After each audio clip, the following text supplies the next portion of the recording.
Hi. Today, let us discuss about this concept of apparent depth, which you are coming across in optics. While doing any problems on apparent depth, we have to first see where is the observer and where is the medium. For example, the observer is here and he is looking inside the water.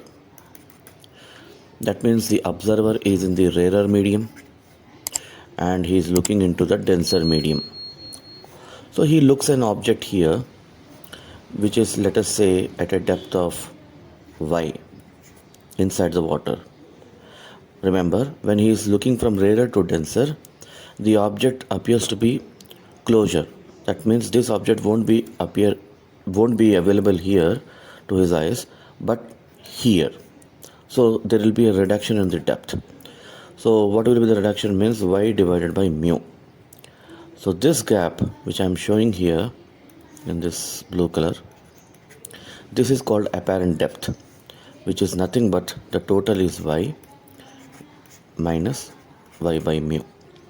Okay, so this is the case 1. There is another scenario where, let us say, this observer actually is in the denser medium. Observer is here and he is looking at a bird which is in the rarer medium. In this situation, let us say this bird is at a height of x above the surface of water.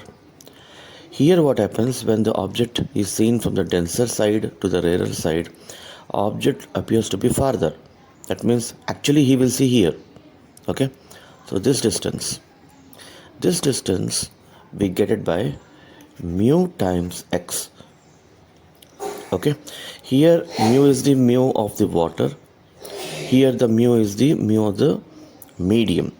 So this gap what we are seeing here, which I am indicating by a pink color, this gap is the apparent depth here.